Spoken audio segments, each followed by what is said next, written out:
Bapak Ibu baca a'udzubillahi minasyaitonirrajim, ya. Kemudian meniup, ya, ke sebelah kiri kita 3 kali. Nah, itu yang dibahas di sini disebutkan dengan meludah. Sebenarnya dia lebih meniup tapi sedikit ada ludahnya, ya. Sambil tetap konsentrasi, matanya ke tempat sujud, kemudian juga tetap posisi berdirinya tidak terganggu, kepalanya tidak noleh, dia hanya membaca a'udzubillahi lalu meniup dengan lidahnya saja ke sebelah kiri 3 kali. Itu diikuti dengan sedikit air ludahnya, tapi pribadi yang sifatnya hanya kecil, tipis sekali, yang hanya untuk mengusir syaitan tersebut.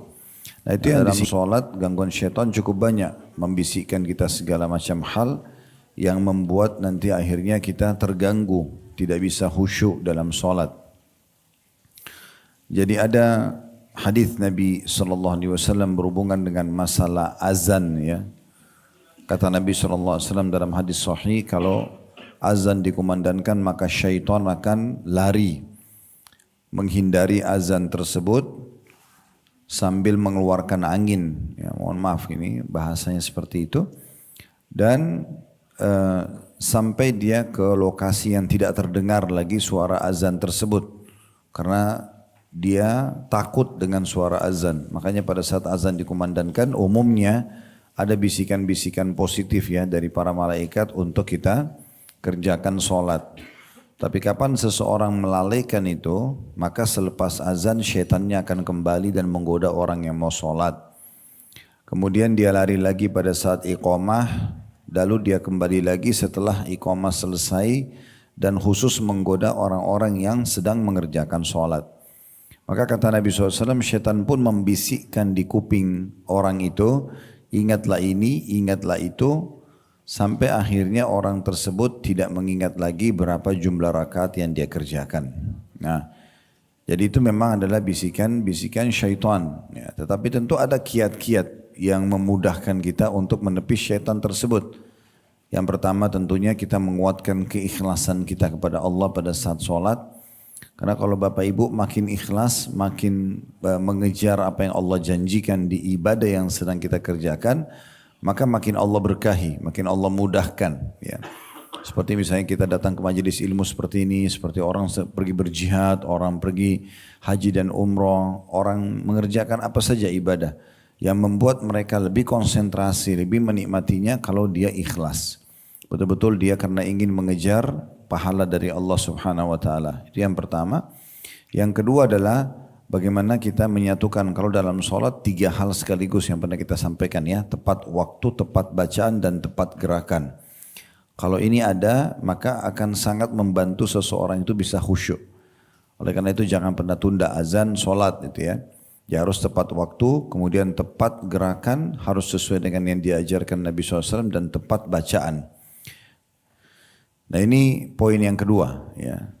Selain ikhlas juga kita mengerjakan sholat dengan 3 hal ini komponennya, tepat waktu, tepat gerakan dan tepat bacaan. Kemudian yang ketiga adalah kita, ya, melahirkan dalam diri kita perasaan rugi di saat ada satu komponen bacaan yang luput dari kita atau kita lalai. Contoh misalnya kita baca Bismillahirrahmanirrahim, Alhamdulillahirrabbilalamin, Ar-Rahmanirrahim. Kita masih hadir tuh, pikiran kita masih hadir gitu, ya. Tapi begitu kita baca Ihdinas siratal mustaqim misalnya, sambil kita menghayal Siratal ladzina an'amta alaihim dan seterusnya, maka ini membuat akhirnya, ya, pahalanya hilang. Pahalanya hilang gitu, ya.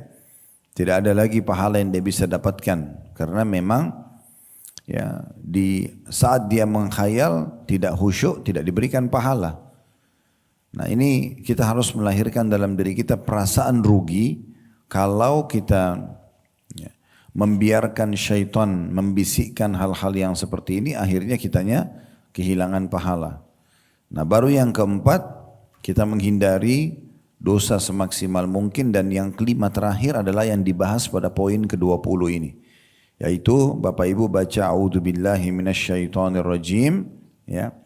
Kemudian meniup, ya, ke sebelah kiri kita 3 kali. Nah, itu yang dibahas di sini disebutkan dengan meludah. Sebenarnya dia lebih meniup, tapi sedikit ada ludahnya ya.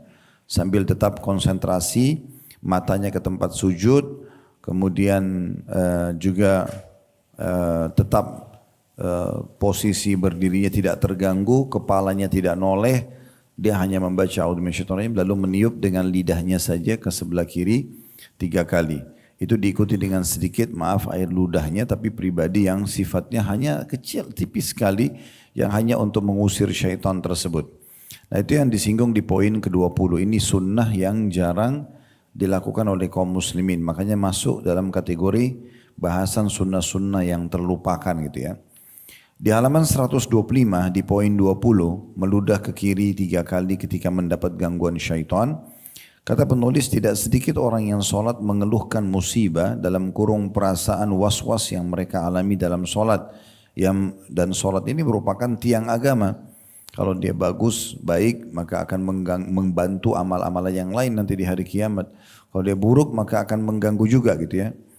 Sehingga mereka tidak dapat mengerjakannya dengan khusyuk atau penuh konsentrasi. Akibatnya, sholat tersebut tidak memberikan dampak positif bagi hati dan kehidupan sosial mereka.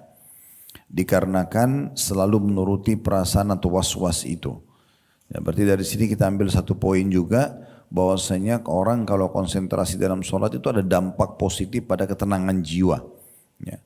Makanya Allah mengatakan dalam banyak ayatnya, wasta'inu bis-sabri was-salah. Selalulah tolong setiap aktivitas kalian dengan sabar dan sholat itu ya. Jadi kalau Bapak Ibu ada masalah apapun, coba wudu lalu sholat. Usahakan tenang sekali membacanya dan gerakannya, pastikan selepas salam kita akan tenang. Dalam sebuah riwayat dikatakan Nabi SAW kalau menghadapi masalah apapun maka beliau segera mengerjakan sholat gitu ya. Cuma banyak orang luput dari masalah ini. Mereka pikir sholat itu hanya sekedar setor wajah kepada Allah atau sekedar menjalankan kewajiban. Padahal sebenarnya bukan begitu. Ya, sholat itu lebih kepada komunikasi seorang hamba dengan Tuhannya dan akan mendatangkan ketenangan jiwa gitu ya. Itu yang dibahasan di situ. Yang dibahasakan sholat tersebut ya, kalau dia tidak khusyuk tidak memberikan dampak positif bagi hati dan juga kehidupan sosial. Maksudnya kehidupan kita bermasyarakat. Kata beliau, padahal terdapat amalan sunnah yang diajarkan oleh Nabi SAW ketika kita mengalami hal kegundahan tersebut, maksudnya gangguan dalam sholat. Namun amat disayangkan anjuran beliau ini tidak diamalkan oleh kebanyakan orang-orang yang sholat. Baik karena tidak tahu, lalai, maksudnya tidak mau mengamalkan, maupun malu mengamalkannya, wallahul musta'an. Ya, kalau yang pegang buku, makna daripada wallahul musta'an adalah hanya Allah tempat kita meminta pertolongan gitu ya. Dan ini juga bagian hal yang baik kalau Bapak Ibu sedang menghadapi masalah apapun, bilang Allahul musta'an. Allah tempat kita meminta tolong ya. Nah riwayatnya dari Utsman bin Abul As radhiyallahu anhu, bahwasanya dia pernah menemui Nabi SAW seraya berkata, ya Rasulullah, inna syaitana qad hala baini wa baina salati wa qiraati yalbisuha alayya. Faqala Rasulullah SAW, dhaka syaitan yuqalu lahu khinzib. فإذا أحسسته فتعوذ بالله منه واتفل على يسارك ثلاثا قال ففعلت ذلك فأذهبه الله عني. Utsman bin Abul As mengatakan radhiyallahu anhu, dia berkeluh kesah seperti apa yang kita alami kadang-kadang ya, menghayal, kita jadi lupa bacaan, lupa gerakan sholat. Dia mengatakan, wahai Rasulullah, sesungguhnya syaitan telah hadir dalam sholatku dan membuat bacaanku jadi kacau dan rancu. Rasulullah SAW berkata, itulah syaitan yang disebut dengan khinzib, nama golongan syaitan ini. Jika kamu merasakan kehadirannya, mulai menghayal, mulai tidak konsentrasi sholat, maka segeralah meminta perlindungan kepada Allah Subhanahu wa taala, maksudnya baca a'udzubillahi minasyaitonirrajim, lalu meludahlah ke sebelah kirimu 3 kali. Kemudian aku pun, kata Utsman bin Abul As radhiyallahu anhu, melakukannya dan Allah Subhanahu wa taala menghilangkan gangguan itu dari diriku. Imam Nawawi rahimahullah, tentu ada footnote ya, footnote nomor 241 itu menunjukkan hadis ini diriwayatkan oleh Imam Muslim. Imam Nawawi rahimahullah berkata hadits ini menunjukkan sunnahnya meminta perlindungan kepada Allah SWT dari syaitan disertai dengan meludah ke sebelah kiri sebanyak 3 kali saat merasakan gangguannya. Jadi apapun gangguan syaitan, baik itu membuat kita ingin berbuat dosa atau kita lalai dalam mengerjakan perintah, maka langsung baca a'udzubillahi minasyaitonirrajim. Misalnya Bapak Ibu mau bangun sholat malam, terus tiba-tiba kita kayak malas banget. Yang pertama diucapin a'udzubillahi minasyaitonirrajim. Ada orang minta tolong, lalu ada bisikan syaitan untuk kita tidak memberikan bantuan, baca a'udzubillahi minasyaitonirrajim. Apa saja, malas membaca Quran, menunda amal-amal saleh, apalagi kalau sampai terjerumus dalam perbuatan dosa. Kita harus segera berlindung kepada Allah Subhanahu wa taala karena kalau dibiarkan maka syaitan akan terus menambah godaan-godaan dan bisikannya. Dan syaitan ini karena penjahat, dia tidak mau kita terjerumus dalam satu kesalahan. Dia akan berusaha bertumpuk-tumpuk permasalahan tersebut dan akhirnya membuat kita makin lalai. Ya. Jadi kalau misalnya Bapak Ibu memberikan kesempatan membuat syaitan, membuat kita tidak khusyuk dalam sholat, maka nanti dia akan kembangkan lagi kepada ya, meninggalkan sholat sunnahnya, meninggalkan zikirnya, meninggalkan doa gitu ya. Terus rentetannya lebih kemana-mana lagi ya. Selain meninggalkan amal soleh, dia juga akan grogotin kita agar terjerumus dalam perbuatan dosa. Oleh karena itu yang paling aman dari awal langsung baca isti'adzah. A'udzubillahi minasyaitonirrajim di setiap bisikan sekecil apapun dari syaitan. Supaya langsung tertutup pintunya, maka dia seperti ibaratnya kita lagi diserang oleh musuh. Setiap ada satu celah dinding rumah kita yang jebol misalnya, segera kita tutup. Sehingga musuh itu kerepotan, dia tidak bisa sama sekali mengganggu kita. Bahkan ada orang saking telitinya dalam setiap ibadahnya, sampai kalau kita ibaratkan tameng dia itu seperti besi baja yang sangat kuat, sementara syaitan itu ibarat ular yang coba mematoknya. Maka ular ini tidak bisa mematoknya, bahkan kalau dia mematok dinding tersebut kemungkinan besar giginya akan patah gitu ya. Nah seperti itu, tapi ada orang yang sangat rapuh, digoda oleh syaitan, dinding-dindingnya jebol, dia tidak tutup sama sekali, tidak berlindung kepada Allah dari syaitan ini, dan membiarkan syaitan leluasa masuk dari semua celah-celah dindingnya gitu ya. Atau ada orang berlindung kepada Allah sekali misalnya, lalu masih ada celah yang terbuka, dia tetap buka, biarkan dia tidak berlindung kepada Allah. Cuma sekali atau 2 kali dia berlindung, tapi tetap bisikan syaitan ada 10. Maka masih ada 8 pintu yang syaitan bisa masuk untuk menjerumuskan dia dalam kesalahan. Kemudian Syekh bin Baz berkata, tidak berdosa menolehkan kepala dalam sholat untuk meminta perlindungan kepada Allah SWT dari syaitan ketika merasakan gangguannya itu. Bahkan hal ini disunnahkan bila sangat diperlukan, maka seseorang cukup menolehkan kepala saja. Jadi baca a'udzubillahi minasyaitonirrajim sambil menolehkan kepala sedikit ke arah kiri. Ibnu Baz juga berkata, disyariatkan kepada orang yang hendak sholat, baik laki-laki maupun perempuan, agar bersungguh-sungguh dalam mengerjakannya, bersikap khusyuk atau konsentrasi, dan menghadirkan perasaan diri atau hatinya bahwa dia sedang berhadapan dengan Robnya, sehingga syaitan akan menjauhinya, dan orang itu terhindar dari gangguannya. Hal itu sesuai dengan firman Allah Subhanahu wa taala dalam surah Al-Mu'minun, surah nomor 23 ayat 1 sampai ayat 2. Yang bunyinya qad aflahal mu'minun alladzina fi salatihim khashi'un. Sungguh beruntung orang-orang yang beriman, yaitu orang-orang yang khusyuk dalam salatnya. Jadi sampai Ibnu Qayyim rahimahullah dan beberapa ulama lain mengatakan, kalau syaitan itu melihat kita selalu berlindung kepada Allah pada saat dia membisikkan godaan-godaannya, maka lama-kelamaan dia akan meninggalkan kita dan pergi kepada orang yang kira-kira bisa dia goda. Syaitan itu akan terus bertengkar dan menggoda kita, dan dia akan diberikan bonus oleh iblis sebagai pimpinannya kalau dia berhasil membisikkan dan kita mengiyakan. Jadi ini seperti marketing kemaksiatan atau marketing yang menyesatkan manusia. Sehingga poin yang paling baik, karena kita tidak bisa lihat syaitan, berlindung saja kepada Allah Subhanahu wa taala. Selalu berlindung kepada Allah. Tadi sudah saya sampaikan, bukan hanya sekedar gangguan sholat, Tapi semua bisikan yang membuat kita malas mengerjakan semua ibadah tidak terkecuali wajib ataupun sunnah, maka baca a'udzubillahi minasyaitonirrajim. Lebih jauh daripada itu, kalau ada keinginan untuk melakukan perbuatan pelanggaran agama, a'udzubillahi minasyaitonirrajim. Sekali masih belum, 2 kali, 3 kali, lama-lama akan hilang gangguan syaitan tadi. Kalau mungkin ada bapak ibu yang mengatakan, lalu kira-kira apa masalahnya kalau saya sampai malas beribadah? Apa masalahnya kalau saya terjerumus dalam dosa? Maka jawaban sederhananya berarti pada saat itu bapak ibu tidak punya peluang untuk beramal soleh. Sementara waktu yang sudah berlalu tidak bisa kita kembali. Contoh misalnya ada orang tadi tidak sholat duha. Karena dibisik oleh syaitan. Udahlah duha kan sunnah, gak usah deh. Atau nanti aja sampai akhirnya tiba azan duhur. Dia belum sholat duha misal contoh.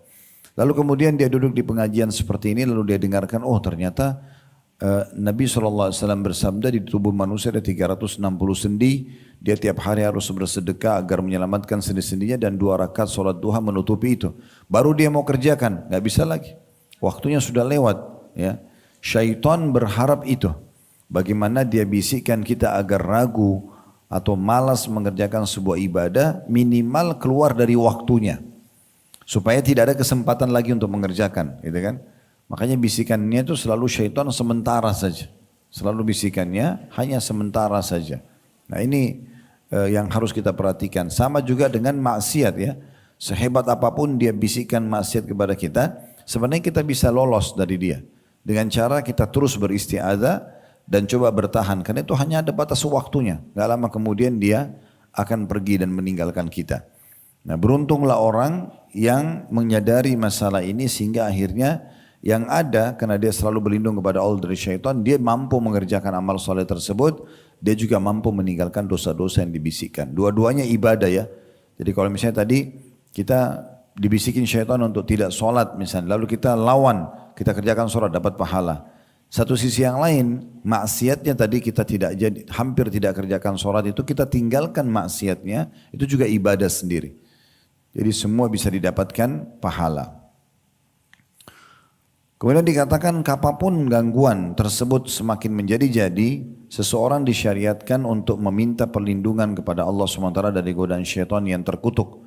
Walaupun dia sedang mengerjakan sholat, yaitu dengan meludah ke sebelah kiri sebanyak 3 kali dan meminta perlindungan kepada Allah SWT sebanyak 3 kali pula. Sebagaimana Rasulullah SAW memerintahkan Uthman bin Abul As radhiyallahu anhu untuk melakukannya. Ya, kalau kita sudah terbiasa, Bapak Ibu biasakan dirinya misalnya dalam sholat itu saya tidak mau kecuali saya khusyuk, maksimal lah, sedekah saya maksimal, bakti orang tua saya maksimal, apa saja ya, haji dan umroh saya maksimal, semua kita coba maksimal mengejar pahalanya, nanti syaitan akan tinggalkan kita dan akhirnya membuat kita tentu sendiri merasa bahagia ya. Dan sampai pada level kalau ibu dan bapak sudah merasakan kenikmatan ibadah itu, nanti sudah tidak ada lagi nilainya apapun selain ibadah itu. Sebagai contoh misalnya dinukil seorang salaf, pernah beliau lagi sholat tahajud malam dan terjadi kebakaran besar di sekitar lingkungannya.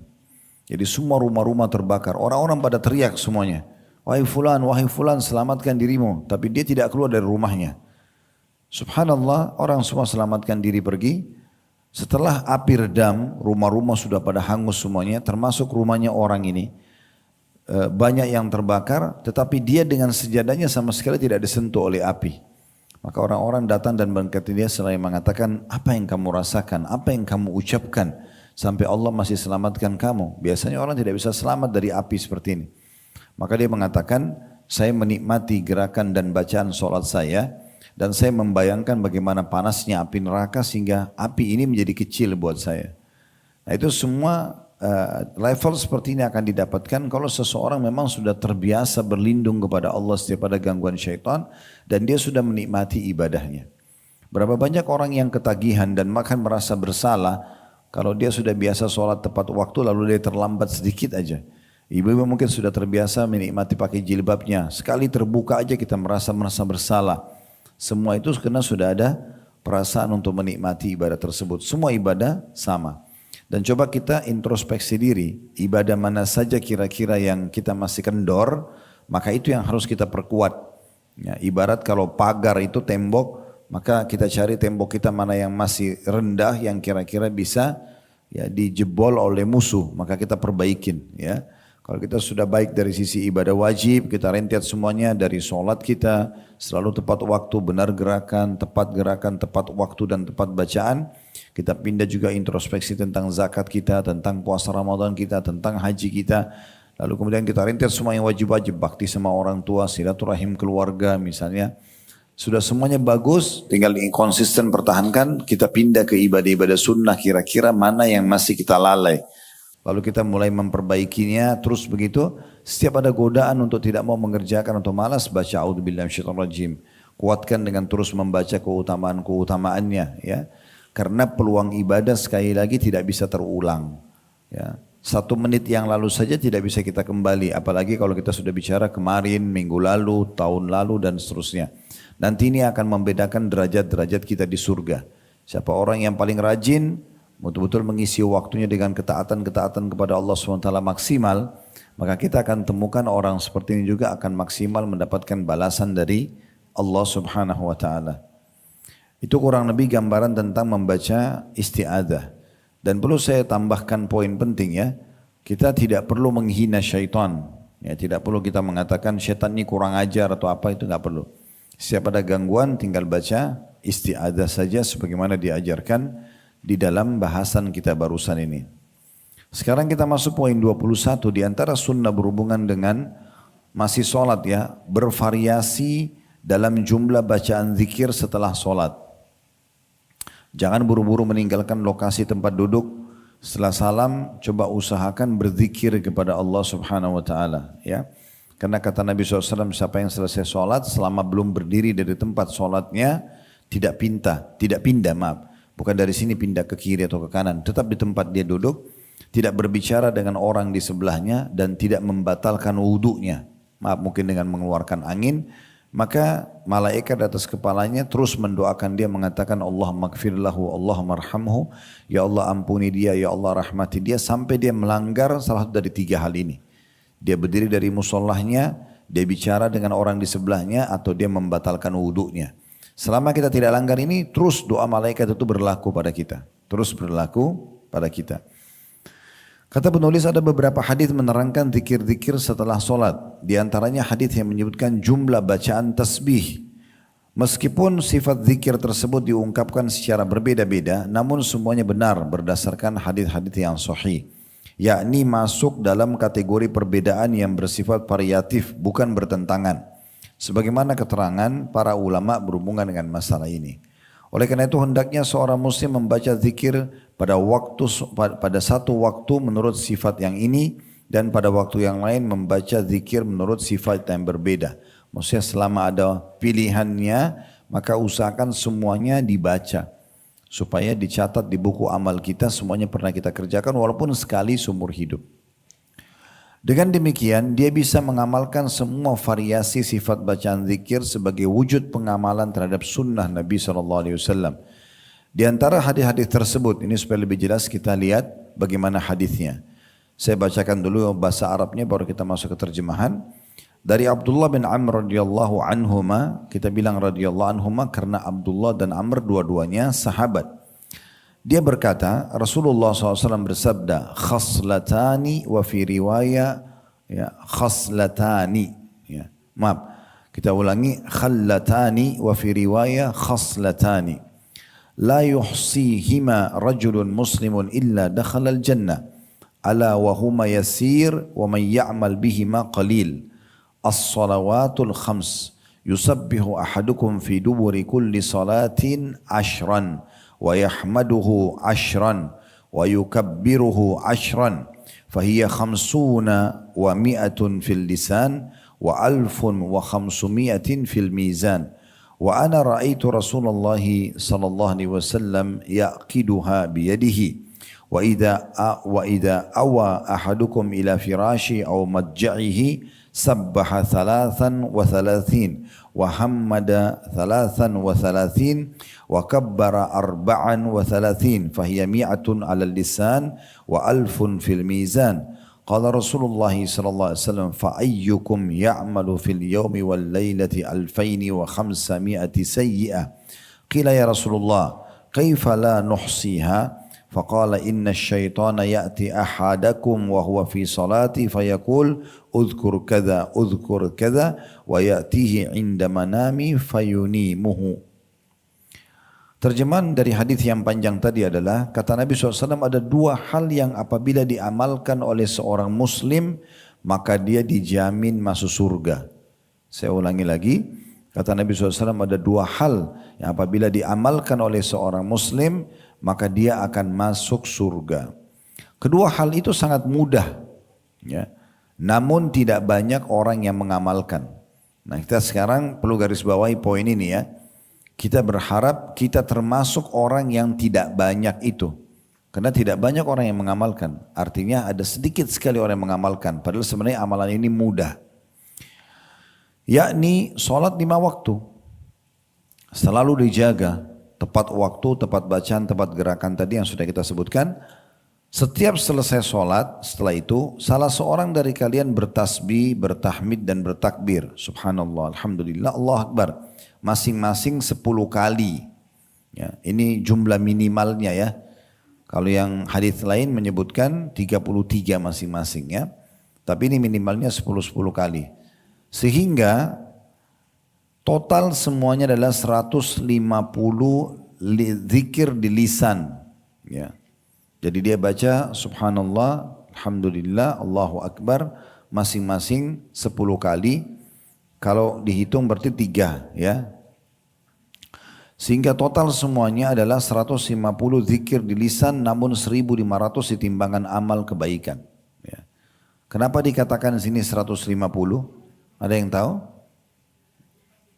Karena semua amal dilipat gandakan 10 kali lipat gitu ya. 10 kali lipat gitu ya. Jadi kalau dia baca subhanallah itu sebenarnya 10 kali sama dengan dia dapat pahala 100 gitu ya. Nah seperti itu kurang lebih. Tapi di sini saya tidak tahu kenapa disebutkan bahwasanya totalnya semua 150 zikir. Intinya kita imani apa yang Nabi SAW sampaikan. Kalau kita baca subhanallah 10, alhamdulillah 10, Allah Akbar 10 berarti 30. Cuman akan dihitung seperti orang berzikir itu 150 kali di lisan. Dan itu akan memberikan 1500 pahala di timbangan amal. Lalu sahabat yang meriwayatkan ini namanya Abdullah bin Amr mengatakan, saya sungguh melihat Rasulullah SAW menghitung zikir dengan jari-jari atau ujung jari beliau. Seperti kita biasa berzikir habis sholat. Jika di antara kalian, lanjutan hadisnya, jika di antara kalian menuju ke ranjangnya atau tempat tidurnya, maka bertasbihlah 33 kali, subhanallah 33, dan bertahmidlah 33 kali, alhamdulillah, dan bertakbirlah 34 kali. Kalau habis sholat, ada riwayat lain, subhanallah 33, alhamdulillah 33, Allah Akbar 33. Tapi kalau mau tidur, Allah Akbarnya ditambah jadi 34, tambah 1 gitu ya. Hingga semuanya berjumlah 100 zikir di lisan. Hingga semuanya terhitung 100 ya, zikir di lisan. Karena 33 dan 34 berarti 100. Namun akan dihitung 1000 di timbangan amal. Ya. Karena dikali 10 kali lipat. Lalu beliau bertanya, siapakah di antara kalian yang melakukan 2500 dosa atau keburukan dalam sehari semalam? Maksudnya apabila seorang muslim mengamalkan zikir tersebut, kemudian mendapatkan 2500 pahala atau kebaikan, sementara amal buruknya sedikit, maka sudah tentu kebaikannya itu akan menghapus semua amal buruknya. Ada sahabat yang berkata, wahai Rasulullah, bagaimana mungkin kami mengetahui hal itu sementara kami tidak pernah menghitungnya? Kata Nabi SAW, sungguhnya syaitan selalu mendatangi seseorang dari kalian ketika ia sedang mengerjakan sholat, lalu syaitan itu mengganggunya dengan ucapan cobalah ingat tentang ini, cobalah ingat tentang ini. Dan syaitan juga akan mendatanginya ketika hendak tidur, lalu membuatnya lupa untuk mengamalkan zikir tersebut. Dari hadis ini kita ulangi lagi, ada anjuran ya untuk membaca subhanallah, alhamdulillah, Allahu Akbar. Kalau habis sholat minimal 10 kali ya. Akan dikasih pahala 1500 pahala ya. Begitu janji Nabi SAW. Kalau mau tidur, baca subhanallahnya 33, alhamdulillah 33, Allah Akbar 34. Ini akan dikasih 1000 pahala. Kalau digabung zikir habis sholat sama zikir mau tidur. Oh ya, jadi jawabannya tadi kenapa subhanallah, alhamdulillah, Allah Akbar 10 kali itu dihitung 150 karena dikali 5 waktu sholat. Ya. Jadi misalnya subuh baca subhanallah 10 kali, duhur 10 kali, asar 10 kali, maghrib 10 kali, isya 10 kali. Ini kan kalau 10 kali kali 5 berarti 50. Ya, seperti itu kurang lebih. Jadi dia mendapatkan 1.500 pahala kalau habis zikir, habis sholat, dan akan mendapatkan 1.000 pahala kalau mau tidur. Ya, berarti 2.500 pahala. Nah 2.500 pahala ini kata Nabi SAW, siapa di antara kalian yang akan buat dosa sebanyak 2.500 dosa per hari. Maksudnya tidak mungkin gitu ya. Orang mengulangi dosa 1, 2, 3, 5, 10, 100 pun maksudnya dia buat dosa. Tidak akan mungkin dosanya mencapai 2.500. Maka seakan-akan Nabi mau titip pesan kepada kita. Kalau kalian jaga zikir yang mudah ini, maka semua amal ini, zikir ini bisa mengalahkan dosa-dosa yang dikerjakan. Karena jumlahnya 2.500 sementara dosa belum tentu mencapai 2.500 angkanya gitu ya. Nah karena besarnya keutamaan ini sampai sahabat mengatakan ya Rasulullah, kalau begitu kok bisa kami lalai? Padahal sebenarnya amalnya gampang. Sholat 5 waktu baca masing-masing 10 kali aja, ringan sekali. Kalau mau tidur kita juga kan kadang-kadang masih ngobrol dengan pasangan atau kita mungkin kalau masa sekarang masih buka handphone, sebenarnya masih ada waktu untuk baca. Kok bisa luput dari kami? Maka Nabi SAW sampaikan, kalau kalian kalian selesai sholat, maka syaitan akan menyibukkan kalian dengan berbagai macam bisikan. Misalnya contoh kita habis salam, mau minum lah, mau makan lah, mau lihat handphone lah, kita disibukkan dengan syaitan supaya tidak baca subhanallah, alhamdulillah, Allah Akbar yang 10 kali tadi. Ya, dia buat kita lalai. Atau misalnya syaitan bilang nanti aja zikir sambil jalan misalnya. Nanti kalau kita sudah jalan kita lupa gitu. Nah syaitan datang kepada kalian selepas salam agar tidak melakukan zikir ini. Dan syaitan juga datang kepada kalian di saat mau tidur, lalu dia membuatnya mengantuk, akhirnya dia lupa membacanya. Sehingga luputlah dari dia 2.500 pahala per hari. 2.500 pahala per hari gitu ya.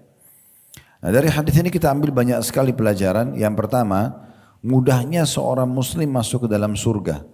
Jadi surga itu bukan sulit untuk masuk, mudah. Tapi syaratnya patuh pada Allah. Kerjakan perintah-perintah, jauhi larangan-larangan gitu ya. Apalagi memang secara substansial pun amal-amal ini banyak sekali janji surga. Seperti ini contoh, sholat 5 waktu diikuti zikir habis sholat saja, itu sudah luar biasa. Ya, bisa menjamin itu bisa dijaminkan masuk surga gitu ya.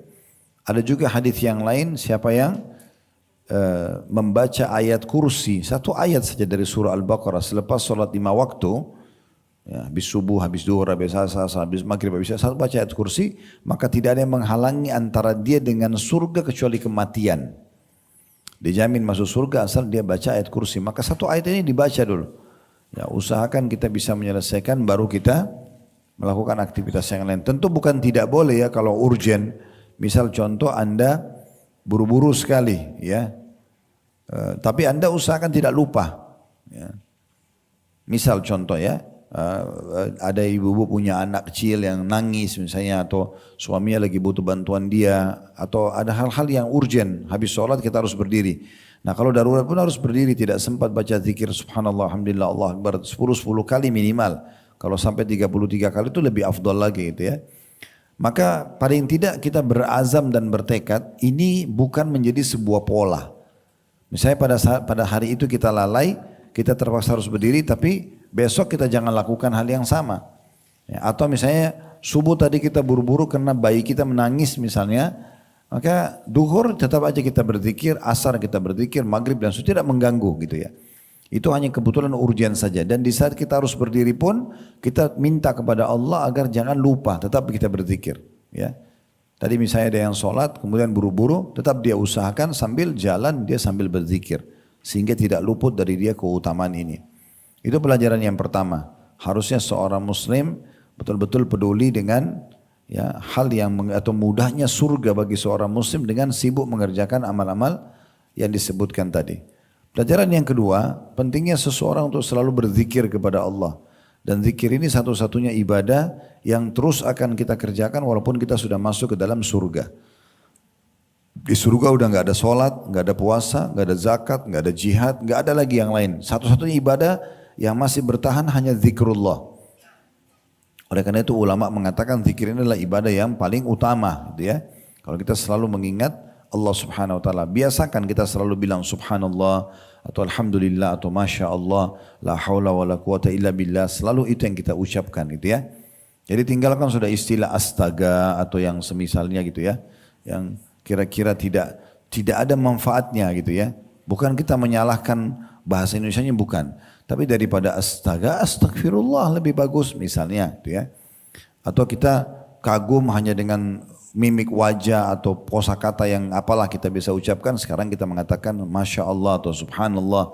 Kita harus biasakan sehingga menjadi pola ya, sehingga menjadi pola. Pernah Nabi SAW waktu ditanya oleh pada seorang sahabat kira-kira amalan apa yang paling bagus gitu ya, yang paling Allah cintai, yang paling besar pahalanya, paling gampang menyelamatkan dari segala mara bahaya. Nabi bilang, la yazalu lisanuka ratban min dzikrillah. Hendaklah lidahmu selalu basah dengan zikir kepada Allah Subhanahu wa taala. Itu keutamaan kedua yang kita bisa ambil.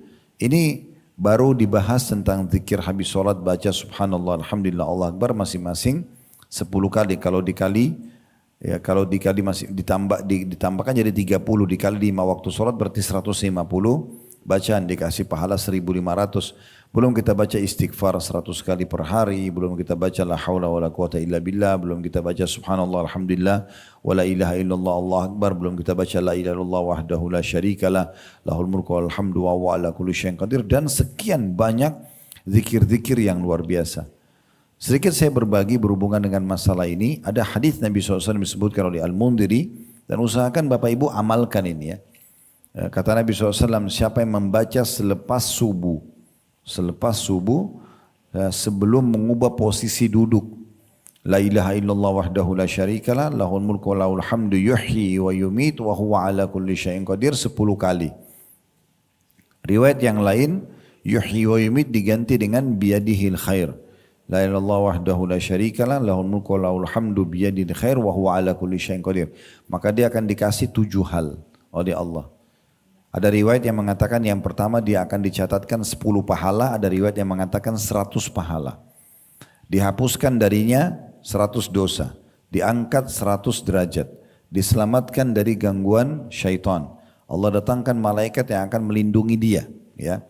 Kemudian dia diselamatkan dari segala macam hal yang dia benci atau makruh. Lalu tidak ada yang bisa membinasakan dia pada hari itu kecuali dosa syirik. Hanya ini saja ya contohnya zikir habis sholat. Dan kata Nabi SAW, kalau dia baca selepas asar dan selepas maghrib, dia akan diberikan hal yang sama. Dia akan diberikan hal yang sama. Jadi la ilaha illallah wahdahu la syarikalah lahul mulku wa lahul hamdu yuhyi wa yumiit wa huwa ala kulli syai'in qadir. Atau riwayat yang kedua yuhyi yumiit diganti biyadil khair. Kalau saya pribadi saya amalkan dua-duanya. Jadi 10 kali yang pertama, 10 kali yang kedua. Supaya kita betul-betul tidak luput dari 7 faedah tadi. Dicatatkan 100 pahala, dihapuskan 100 dosa, diangkat 100 derajat, diselamatkan dari gangguan syaitan, diutuskan malaikat yang akan melindungi dia, diselamatkan dari semua hal yang dia tidak suka, dan yang terakhir tidak ada yang bisa membinasakan dia kecuali dosa syirik. Nah, ini diantara contoh saja bagaimana kita mengejar keutamaan-keutamaan zikrullah gitu ya. Pelajaran yang ketiga atau yang keempat tepatnya yang bisa diambil dari riwayat ini, pelajaran yang ketiga ya, pelajaran kedua keutamaan zikir. Pelajaran yang ketiga, pentingnya seseorang muslim untuk bertanya sesuatu kalau dia tidak faham. Sebagaimana sahabat bertanya kepada Nabi SAW waktu Nabi bilang ada amalan ringan sekali, tapi bisa menjadi penyebab orang masuk ke dalam surga. Cuma sedikit yang mengamalkan.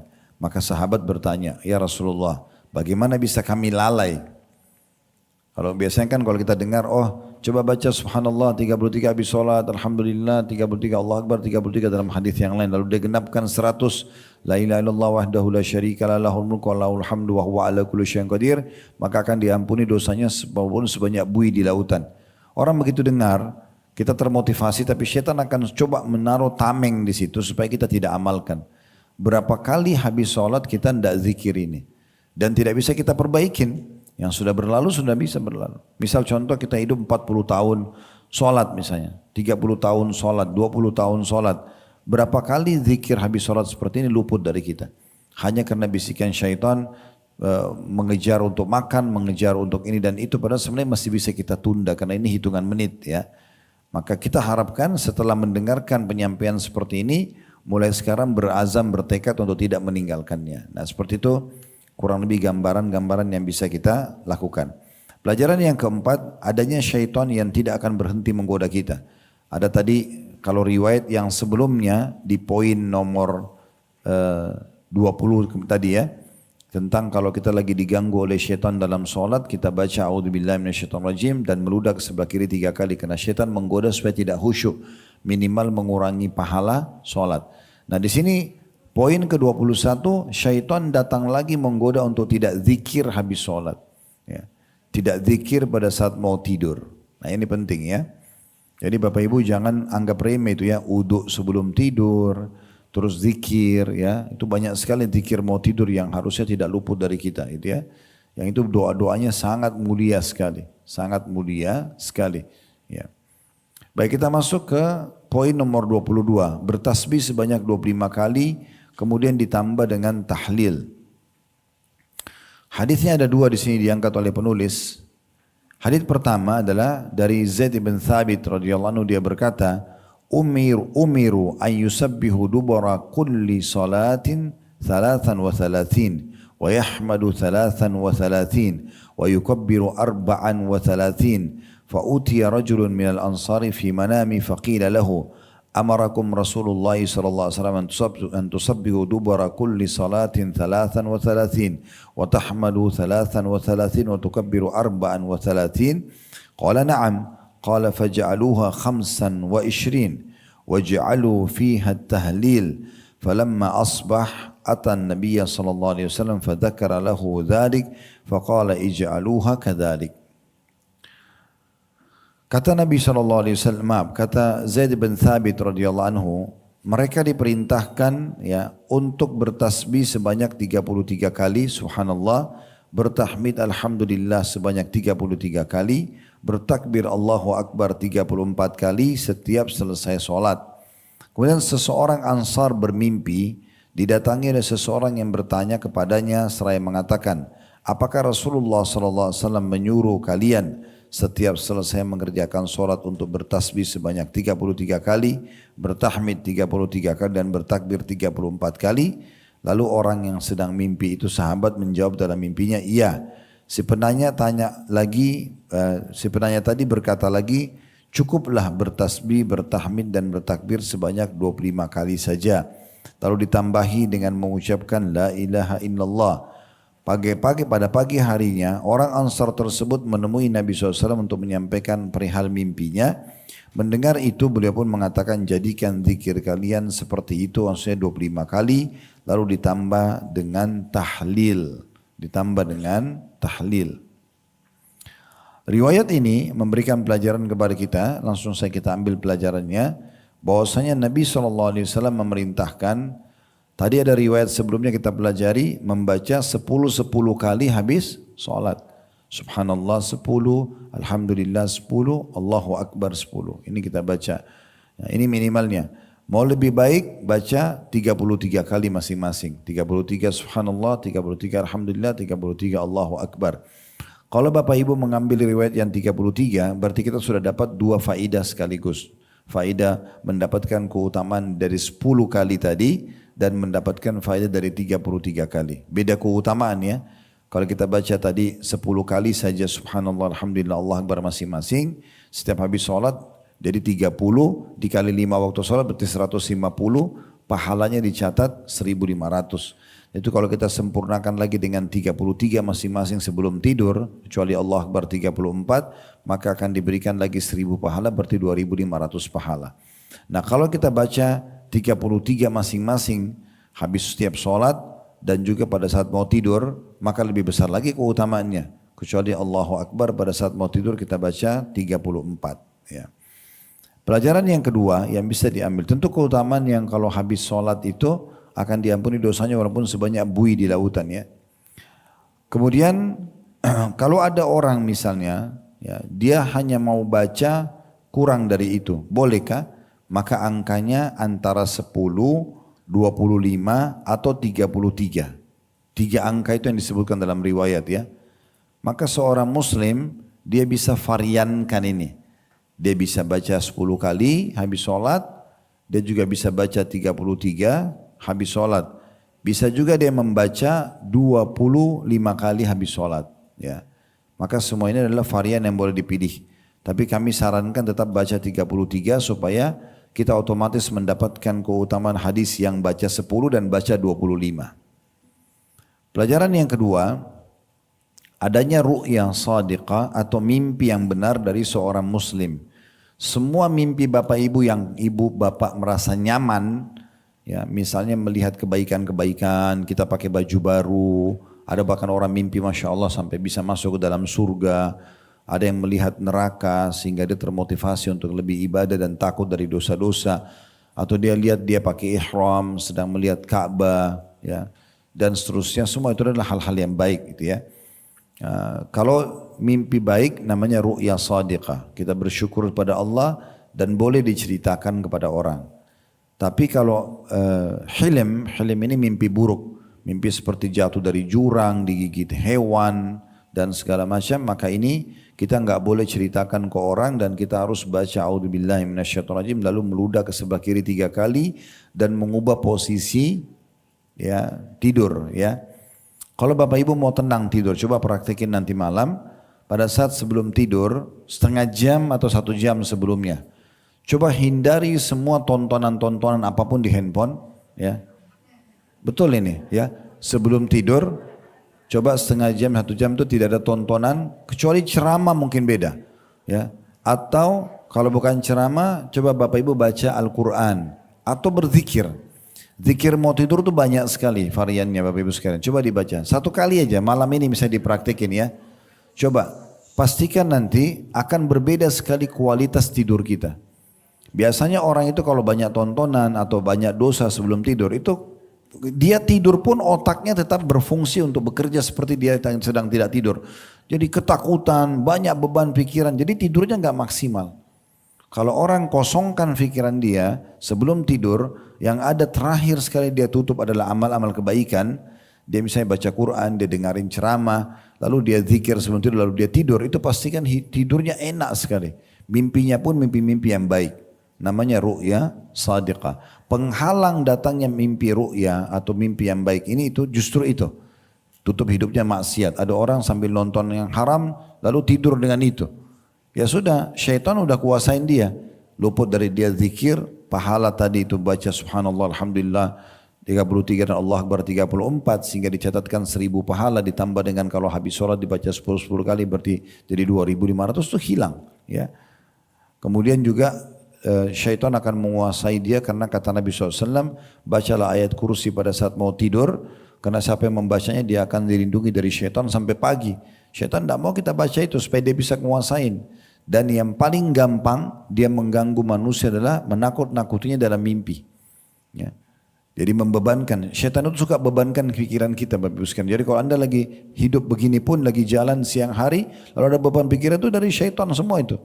Syaitan tidak mau seseorang manusia itu berjalan dalam kondisi dia prima, pikirannya tenang dan segala macam. Dan cara terbaik adalah berlindung kepada Allah dari syaitan dan perbanyak zikrullah. Itu pasti tenang hidupnya, ya. Tenang sekali, pikirannya tenang dan segala macam. Karena kalau tidak mimpi-mimpi buruk ini sering terjadi. Sudah tidak wudu, tidurnya tengkurap misalnya. Nah iya, kemudian juga habis tonton-tonton yang haram, maka ini jadi kacau semua tidurnya. Kualitas tidurnya pun terganggu nanti. Ya, ini coba kalau mau dipraktikkan karena manfaatnya besar sekali dalam masalah menutup tidur kita dengan hal-hal yang baik gitu ya. Nah, ini positif sekali, makanya saya biasa bilang di kajian-kajian kami, coba Bapak Ibu 1 jam sebelum tidur dengarin ceramah kami. Ingat gak saya pernah bilang gitu ya? Coba lihat playlist, coba dengarkan. Supaya akhir itu yang didengar adalah ceramah. Atau akhir yang didengar itu tilawah Al-Quran dengan terjemahannya misalnya. Uduk sebelum tidur, zikir, gitu. Itu sangat bagus sekali ya. Baik, kemudian juga pelajaran lain yang diambil dalam sini juga selain hilm ada, selain ru'ya shadika ada hilm. Mimpi-mimpi baik itu, Bapak Ibu sekalian, Anda mimpi ketemu Rasulullah SAW, Anda mimpi masuk ke dalam surga, Anda mimpi sedang tawaf. Ini adalah bagian daripada kemujizatan kenabian. Ya. Dan kata Nabi SAW, hampir semua kalau menjelang hari kiamat, mimpi baiknya orang beriman itu menjadi bukti, menjadi nyata gitu ya, menjadi nyata. Nah lawannya adalah hilm, hilm mimpi buruk. Mimpi buruk biasanya itu, karena kita menutup hidup kita dengan maksiat, atau kita tidak wudu, atau kita tidak zikir, tidurnya pun misalnya tengkurap, melanggar sunnah Nabi ya, maka akhirnya mimpinya buruk, hilm. Hilm ini nggak boleh diceritakan orang ya, dan kita harus baca a'udzubillahiminasyaitonirrajim pada saat terkaget, bangun, berudah ke sebelah kiri 3 kali dan ubah posisi tidur. Lebih baik lagi kalau kita langsung wudu dan baca zikir lalu kita tidur. Nah seperti itu kurang lebih gambarannya ya. Nah hilm ini nggak boleh diceritain sama siapapun. Mimpi buruk apapun tidak boleh diceritain kepada siapapun. Nabi SAW punya satu tradisi di masa hidup beliau. Setiap kali bangun tidur dan habis sholat subuh, beliau tanyakan kepada para sahabat, ada enggak yang mimpi semalam? Kalau ada mimpi mereka ceritakan, Nabi mentakwilkan. Tapi itu memang karena Nabi SAW ya, beliau Nabi dapat wahyu. Jadi tidak semua orang bisa mentakwilkan mimpi. Jangan semua mimpi anda ceritakan ke orang. Ya tidak boleh. Walaupun itu mimpi-mimpi yang anda tidak tahu takwilnya. Tanya kepada ahlinya boleh. Itu dilarang oleh Nabi SAW ceritakan kepada orang. Karena kalau dia sembarang mentakwilkannya, bisa terjadi seperti apa yang dia takwilkan. Gitu ya. Jadi nggak perlu sama sekali kita terbawa dengan hal tersebut. Nah Nabi SAW pernah kedatangan sahabat yang mengatakan begini, ya Rasulullah, semalam saya mimpi kepala saya putus lalu gelinding. Dan saya mengejar-ngejar kepala saya. Kata Nabi SAW, janganlah seseorang di antara kalian menceritakan permainan syaitan padanya di tidurnya. Karena nggak mungkin kepala copot lalu gelinding gitu ya. Nah seperti itu kurang lebih. Sama juga kadang-kadang syaitan mengganggu orang dan membuka pintu maksiat dengan membuatnya mimpi gitu ya. Mimpi berzina dengan seseorang dan segala macam yang biasa kita bilang mimpi basah gitu ya.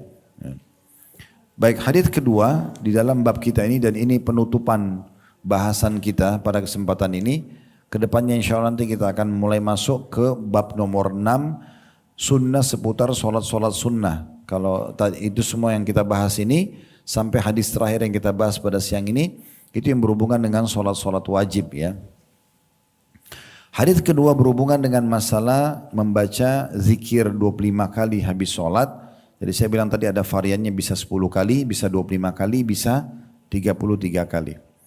Hadis kedua adalah hadis Abdullah bin Umar radhiyallahu anhu, an rajulan ra'a fi ma yara an-naim qila lahu bi ayyi shay'in amarakum nabiyyukum sallallahu alaihi wasallam qala amarna an nusabbiha 33 wa nahmada 33 wa nukabbira 33 fatilka mi'ah.